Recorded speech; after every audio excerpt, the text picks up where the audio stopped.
I got so much motherfucking design on right now. Break it down, bring it back, make it clap. I got 3 old thoughts, new guap, wear that thing. Bitches on my line, and you know they come straight. Baik, sebelum kita masuk di aplikasi atau websitenya, kita perlu mengaktifkan yaitu database, yang dimana kita memerlukan software XMPP. Nah, jika sudah mempunyai XMPP, kita perlu mengaktifkan Apache dan MySQL. Di sini sudah aktif. Jika sudah aktif, kita masuk ke Chrome ataupun yang lainnya bisa. Kemudian kita ketik alamat website kita. Caranya localhost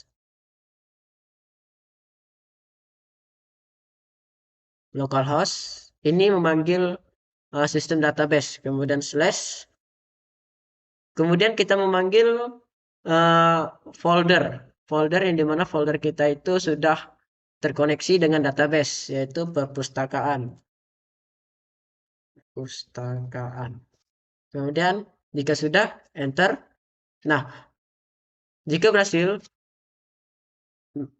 kita akan dialihkan ke from login, yang dimana from login ini sudah mempunyai password dan username, yang dimana username-nya admin, kemudian passwordnya admin juga. Kemudian sign in, yaitu masuk. Nah, maka jika berhasil untuk login, kita akan diarahkan ke menu utama, yaitu dashboard. Dashboard website yang kami buat, yaitu ada tampilannya, ada anggota, buku, peminjaman, kemudian pengembalian. Nah, kemudian menunya itu ada dashboard, yaitu menu utama, kemudian data anggota, kemudian master buku. Ini ada tiga menu dalamnya, yaitu pengarang, penerbit, dan buku. Kemudian transaksi, peminjaman dan pengembalian, kemudian laporan, dan terakhir ada layout. Nah, di sini juga kita bisa, jika kita ingin menghilangkan menu, kita bisa klik garis 3 ini, maka dia akan kecil.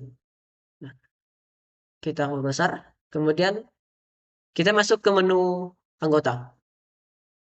Nah, menu anggota ini kita bisa menambahkan anggota, kita bisa edit anggota, kemudian kita bisa delete anggota atau menghapus anggota.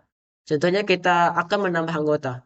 Kita klik button tambah anggota, kemudian nomor ID anggota ini otomatis, kemudian nama anggota kita coba Ulfi, kemudian jenis kelamin perempuan, alamat Pontianak, kemudian nomor telepon 0821,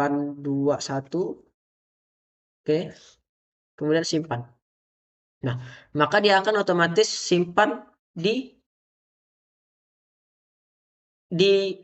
daftar data anggota. Ini dia. Nah, yang dimana setiap kita menambah atau mendelete, kemudian mengedit data tersebut, ini akan masuk ke database. Kita cek database localhost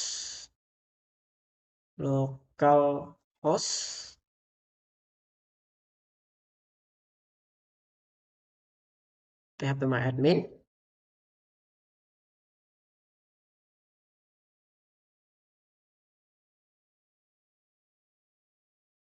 Tunggu sebentar. Nah, kemudian perpustakaan anggota, maka dia akan otomatis tambah di database. Ini dia, Ulfi, perempuan, Pontianak, nomor telepon.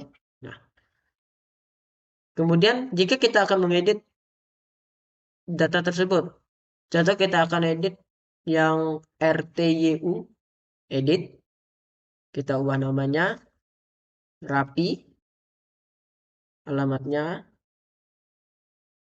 ke Tapang, nomor teleponnya 0813. Oke, lanjut kita update. Maka dia akan berubah. Kita melihat di database-nya, nah dia akan berubah juga. Oke, lanjut. Untuk tombol delete sama, dia akan mendelete, menghapus data yang ada di database dan di sini. Contoh delete, kemudian oke, maka hilang. Begitu juga di database, hilang.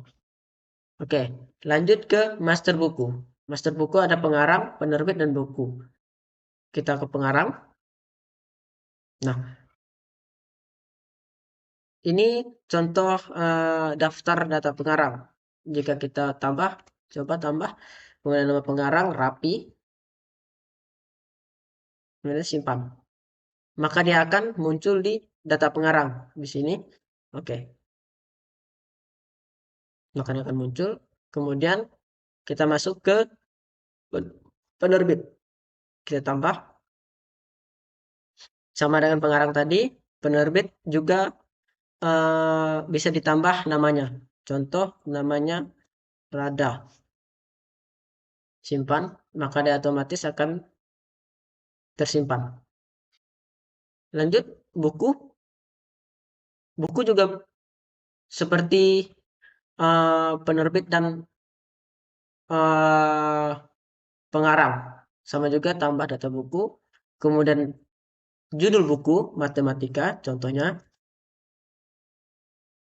Kemudian nama pengarang, kita cari Rapi.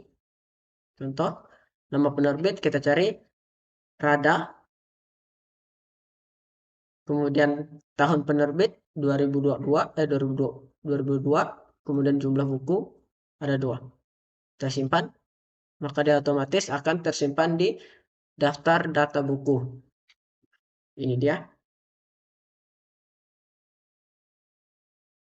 Nah, kita lanjut ke transaksi. Transaksi ada peminjaman dan pengembalian. Kita ke peminjaman dulu. Nah, ini adalah tampilan data peminjaman. Jika kita akan menambah buku peminjaman, kita bisa tambah peminjaman. Kemudian nama peminjamnya siapa? Contohnya Rapi. Oke. Pilih buku matematika. Oke. Tanggal peminjam itu contohnya hari ini tanggal 25.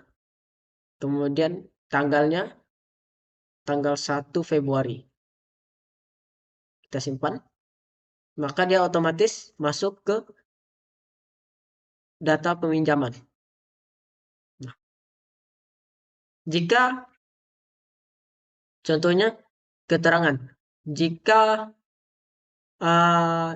seseorang terlambat untuk mengembalikan buku tersebut, maka dia akan terkena denda per hari itu Rp500. Nah, jika tidak, dia akan tidak dikenai denda. Contoh kita akan mengembalikan buku dari Serapianus. Contohnya, kita klik kembalikan. Yakin mau dikembalikan? Ya, oke. Kemudian, maka seorang Serapianus telah mengembalikan buku tersebut. Maka datanya akan tersimpan di transaksi pengembalian. Kita masuk ke pengembalian. Nah, maka dia akan masuk di data pengembalian. Nah, itu dia hasil kerja kelompok kami yang membuat sistem informasi perpustakaan, yang dimana sistem peminjaman dan pengembalian. Lanjut kita ke menu layout, akan kembali ke from login. Oke, mungkin sekian hasil demonstrasi dari kerja kami dari kelompok 1.